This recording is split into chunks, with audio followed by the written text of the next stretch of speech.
আপনি নিশ্চয়ই জানেন, আপনার বাংলাদেশ জাতীয়তাবাদী দল বিএনপি নির্বাচন কমিশনে গেছে, সেখানে ডক্টর আব্দুল মঈন খানের নেতৃত্বে 3 সদস্যের প্রতিনিধি ছিল এবং সেখানে তারা নির্বাচন কমিশনকে বেশ কিছু বিষয়ে প্রস্তাব দিয়েছে, পরামর্শ দিয়েছে সুষ্ঠু নির্বাচনের জন্য। তার ভিতরে একটি এরকম যে ইসির নিজস্ব কর্মকর্তা, রিটার্নিং কর্মকর্তা এবং সহকারী রিটার্নিং কর্মকর্তার দায়িত্ব দেওয়ার প্রস্তাব জানিয়েছে। এবং মঈন খানের ভাষায় যদি বলি, একবার সাহস করে এই সিদ্ধান্ত নেন যে রিটার্নিং অফিসার আপনাদের নির্বাচন কমিশন থেকে থাকবে, অ্যাসিস্ট্যান্ট রিটার্নিং অফিসার আপনাদের নির্বাচন কমিশনের ডেডিকেটেড লোকেরা হবেন। এই একটা সিদ্ধান্তের মাধ্যমে বাংলাদেশের রাজনীতিতে গুণগত পরিবর্তন আসবে।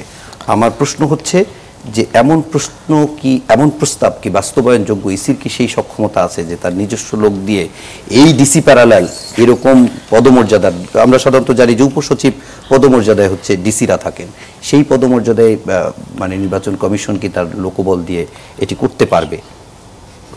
ধন্যবাদ আপনাকে। যারা শুনছেন আমার শুভেচ্ছা অভিনন্দন, আমার সহ আলোচক বৃন্দকে শুভেচ্ছা। দেখেন, এটা সত্যি এটা কষ্টদায়ক এবং কঠিন একটা কাজ। কষ্টদায়ক না, কঠিন একটা কাজ, কষ্টকর। বাট এটা করতে পারলে আর কোনো কিছু পিছনে তাকানোর কোনো দরকার পড়ে না। কারণ আবহমান কাল থেকে বাংলাদেশের মতো দেশের শুরু থেকে এইভাবে যে রিটার্নিং অফিসার, জেলা প্রশাসক বা এই যে এসপি, যে ডিসি, এদের সেই যে ধরনের কাজগুলো হচ্ছে সর্বশেষ লাস্ট 3টা নির্বাচনে যে অবস্থাটা হয়েছে, যে সমালোচনার মুখে পড়েছে, একটা রাতের নির্বাচন, একটা আমিডামির নির্বাচন, একটা বিনা ভোটের নির্বাচন। প্রশাসন যারা ক্যাডার, এই ক্যাডার বেস প্রশাসন, তারা জনগণের সার্ভেন্ট হিসেবে কাজ করার কথা, তারা কিনা কোনো রাজনৈতিক নেতার সার্ভেন্ট হিসেবে কাজ করার কথা না। কিন্তু আমরা কিন্তু তাই দেখেছি সরকার যখন যেটা বলছেন, তারা ওই সরকারের হয়ে, সরকারের চেয়ে বড় সরকার তারা হয়ে যায়। এই তারা এবং এই যে পুলিশ, এরা কিন্তু নির্বাচনের একটা সিরিয়াস গুরুত্বপূর্ণ জায়গায় মানে তারা পরিণত হয়েছে। সেই জায়গা থেকে যদি না সরতে পারি আমরা, হ্যাঁ এটা সত্যি যে মিনিমাম 64টা তো আপনার রিটার্নিং কর্মকর্তা, 64টা সহকারী রিটার্নিং কর্মকর্তা লাগবে। ইসির এতগুলো আসলে ওই লেভেলের তার জনবল আছে কিনা। তো এই জনবল যদি না থাকে তাহলে তখন কি করা উচিত? এটা হায়ার করেও আনা যায় না। কিন্তু ইলেকশন যারা করবে, সরকার, যে সরকার ইসি নিয়োগ দিয়েছেন, তার কিন্তু আমরা কিন্তু অনেকদিন যাবৎ বলছিলাম যে সরকারের এইখানে সমস্যা, ওইখানে সমস্যা। প্রশাসনিক সমস্যাটা কিন্তু প্রথম 1-2টার মধ্যেই পড়ে যায়। অস্ত্র, প্রশাসনিক সমস্যা, পুলিশ সমস্যা, এই 3টা ওতপ্রোতভাবে সম্পর্কিত। তো সেইখানে কিন্তু সরকারেরও টনক নড়ে নাই, ইসিও কিন্তু এটা নিয়ে চিন্তা করে নাই।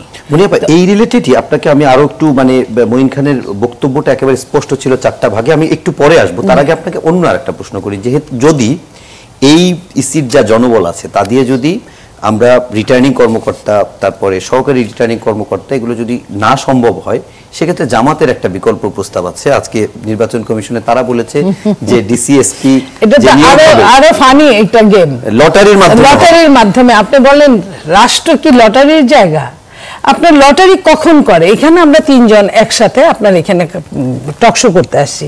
3 জনের সমস্ত লেভেলগুলো, শিক্ষা, 3 জনের রাজনৈতিক অবস্থান, 3 জনের রাজনৈতিক দলের অবস্থান, এগুলো যদি এক থাকে, আপনি কনফিউশনে থাকেন যে কাকে আপনি দিবেন, একজনকে দিতে হবে, তখন আপনি লটারি করতে পারেন। লটারির মধ্যে দুনিয়ার অসামঞ্জস্য, সেখানে আপনি কিভাবে আরেকটা সরকারের তল্পি বাহক হিসেবে যারা ছিল তারা কিন্তু দিব্যি আছে।